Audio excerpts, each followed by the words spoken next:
Hey guys, it's Callie, the dog trainer.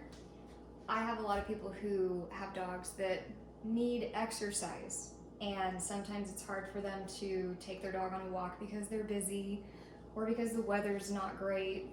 And so this is not something that is my invention. So I have to give that disclaimer. I learned about it when I was in my dog training program. But these are things called Flirt poles or Flirt sticks. There's a few videos on my Facebook webpage that has examples of dogs who are having their innate prey drive instinct being fed by playing with something attached to one of these items. I'll show you one that I just made. They can be any length. This is pretty long, and the tools that you need to make this is going to be a PVC pipe cutter, which I already put away. You'll need probably some baby wipes or some type of cloth to clean the PVC pipes. You'll need PVC pipes. I use electrical tape. I've also got these little guys from Home Depot that have the letters alpha, beta, beta, ABB. And they're pretty simple to make. When you're finished with them, they end up having a noose. And that noose is pretty handy. You can put any soft toy that your dog likes to play with or tug or chase into this noose, and you can tighten it so that it stays in place. And then you can go out into a good size area and you can play with your dog, and they love this. The 3 rules that are very important to remember when you play with this toy. First is safety is a priority. So you don't want to ever move the rope around where the dog has to jump up and land in a funny way to catch that toy. They could hurt their hips, they could hurt their ankles, they could bust their toes. So that's something to keep in mind. You always want to drag the toy on the ground and keep your dog safe and happy. And the next rule is, it is keep away, but it's pretty annoying if you never catch something. I don't know if you've ever played tag as the littlest kid and then like you were it and you never got anybody else because you were too small to catch up with people. So every once in a while, let your dog catch the toy that you attach to it because they like to. They've worked really hard, and it's kind of satiating and very satisfying for them to like catch what they've been chasing and have a good time with it. And so don't let them destroy the rope. And don't let them destroy the toy. Have a little moment where they get to enjoy it, and then you can, get started again. And the last rule is that if they are really enjoying it, you need to stop before they're done. You don't want to play with them until they're exhausted, just like anybody who goes to a gym and does that one extra rep that they pull their neck muscle. That happened to me. Or they lift, one last bench press and they throw out their shoulder. So you don't want your dog to play until they're super exhausted and then they hit the brakes to try to turn and catch that toy and then they end up hurting themselves. You want to play until you see that they're panting and maybe their tongue's starting to come out, and then you say, hey, that was fun, and then put it away. They're going to be like, oh, I want to keep going, and that's okay because the next time you bring this toy out, they're going to be excited to play with it.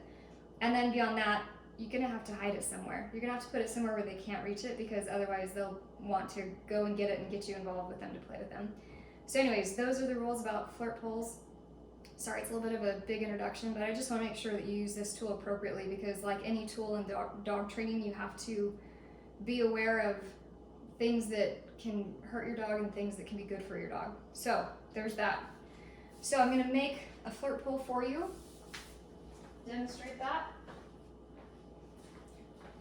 One thing to note is that the length of your Flirt pole can depend on a couple of things. It could be how old or the size of your dog, the size of your yard, and how speedy your dog is. So keep that in mind. If you have, a little small puppy and you have a really big Flirt pole, they won't probably be able to keep up with it and they might lose interest because it's not as fun for them. So you have to kind of look at all those factors. I'm going to make a short one. This could be used for a puppy or it could be used for a small breed dog. It's important to have braided rope because if you have something other than braided rope, if it's twisted, it'll come undone. And so then you're going to have to make another one, which I've done before. So I usually go and get this rope. It's braided, it's pretty long, it's 100 feet. It's 1/4 of an inch. You're gonna stick it through one end of your PVC pole, which I've already wiped down with a baby wipe so that my tape will adhere, and I've already cut it because it's easy to get that done before this video is recorded. And you're just gonna tie a knot, okay? And then with that knot, I've already messed up. You have to put one of these on there first. So I'm actually gonna undo that knot. Now I'll just, the way that you determine the length of it is you want to be able to hold the pole up in the air and you want to move it around. You don't need too much extra, so that's really important to know. So don't make that same mistake as me because you'll need to put this on, but I'm going to show you if you make that mistake how to fix it. But you want to make sure it touches the ground, but you don't need too much extra, so typically where it touches the ground you might give it an extra like 8 inches or so. Should be good. And then you just use some nice little scissors like so. You're gonna cut it, you're gonna burn it, and that is so that it doesn't fray and that it stays together. However, this end will be covered with electrical tape. You can use other tape, I guess. I've just been using electrical because it works. So, I'm gonna fix this real quick. You got a bonus. If you had done this, you might have been like, Callie, what do I do if I forget to put on my little, I think they're called a washer, but I don't know. I'm not a tool kind of person. I kind of know some things, but not a ton. All right, so now that's back on there. We'll restring our PVC.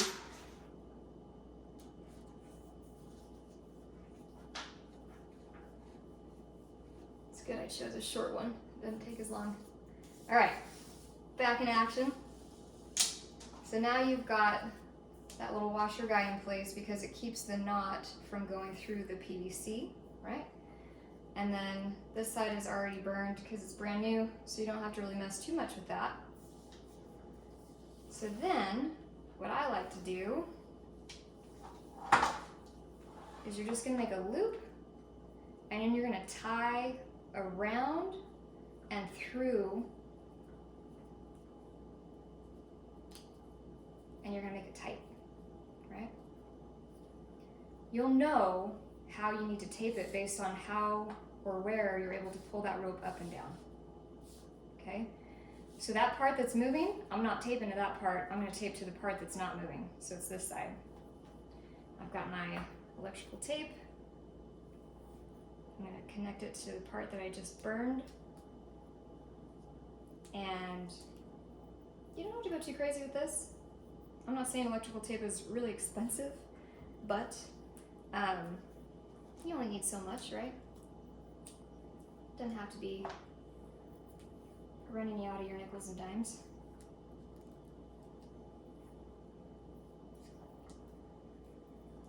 Just enough to like make you feel comfortable that that's secure for your noose. Just cut it. Boom, boom, pow. It's good to go. Squish it, make sure it's all adhered the way it should be. Now you could just end it there because you've got your noose and it's basically done, but I like to make a little addition. This end here with this part sticking out, that's kind of annoying and I don't like it moving a whole lot. So I will get that same tape and I will tape it to the pole. It makes it kind of nice, like almost like it has a handle. Anybody of my friends who play softball with me, we know that it's nice to have a bat that has some stuff around the handle, right? This is actually more fun because you can just wind it. This is where you might waste tape, but I like to make a little handle. It's nice to grip. And then it's done. All right. Got a nice soft little handle there.